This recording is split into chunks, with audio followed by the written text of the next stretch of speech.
não sei se você sabe, mas Neemias era copeiro do rei. Um homem comum dentro do reino. E, no entanto, este homem tinha um coração voltado e preocupado com as coisas do Altíssimo. Então ele se propôs, ele buscou o Senhor e se propôs a reconstrução dos muros. Já falei sobre isso diversas vezes, mas eu ainda continuo aprendendo com isso.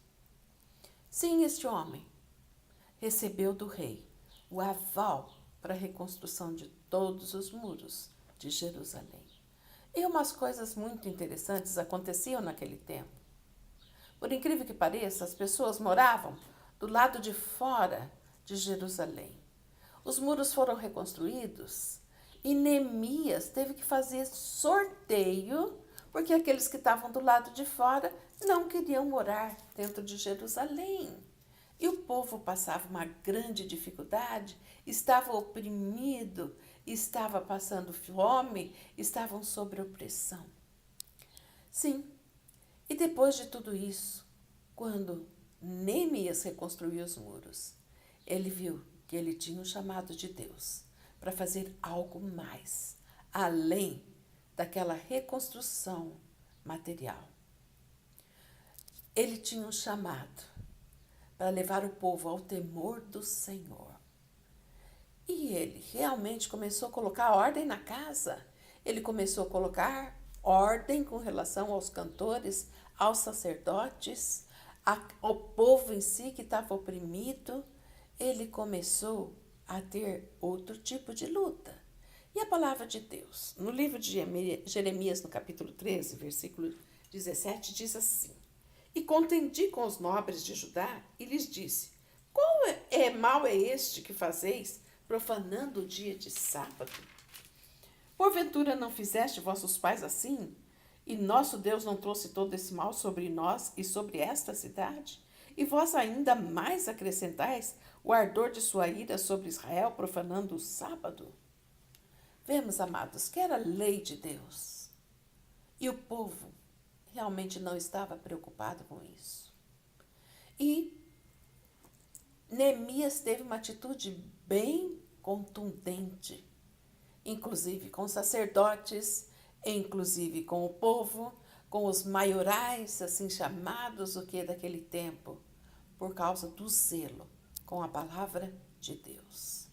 E é muito interessante porque Esdras, que foi chamado para reconstruir o templo, ele foi utilizado e foi chamado por Neemias para ler a lei de Deus. E o povo chorou quando ouviu a lei de Deus e viu que estava fora daquilo que Deus tinha dito para que eles fizessem. Pois bem, o povo estava se arrependendo, mas não todos. E o que começou a acontecer exatamente nesse momento? Você vai ver o que começaram a fazer? O comércio que Cristo Jesus, o que também se levantou contra eles no Novo Testamento. Um comércio, só que junto dos muros. Eles queriam vender aquilo que era sacrificado para dentro do templo. Eles queriam fazer comércio nesse dia e Deus não se agradava. Neemias se levantou de um modo rompante contra tudo isso, que era contra os desígnios de Deus para aquele povo. E nós vemos hoje, amados, que também existia lá uma situação de mistura de raças que Deus condenava naquela época. Quero deixar bem claro isso. Deus hoje tem um outro propósito. Deus tem um outro propósito entre nós, gentios. Deus realmente não faz acepção de pessoas, mas Deus queria guardar um povo para que aprendesse a honrar a Deus, a servir a Deus. E você vai dizer assim, uai, o que isso tem a ver conosco hoje?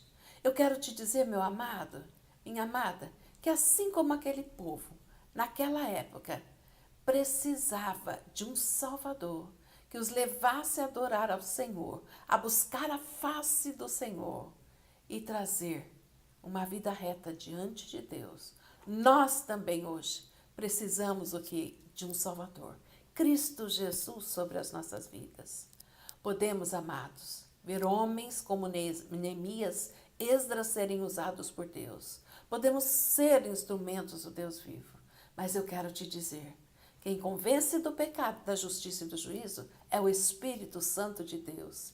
E quem faz a obra de mudança em cada um dos nossos corações é o próprio Espírito Santo de Deus. Precisamos disso. Precisamos de uma nação que adore ao Senhor e busque a sua face em espírito e em verdade. Que nós possamos orar para que Deus faça essa obra, completando o que Deus quer fazer entre nós, amados, para que o Brasil seja tudo aquilo que Deus quer que ele seja. Pense nisso e que o Senhor te abençoe.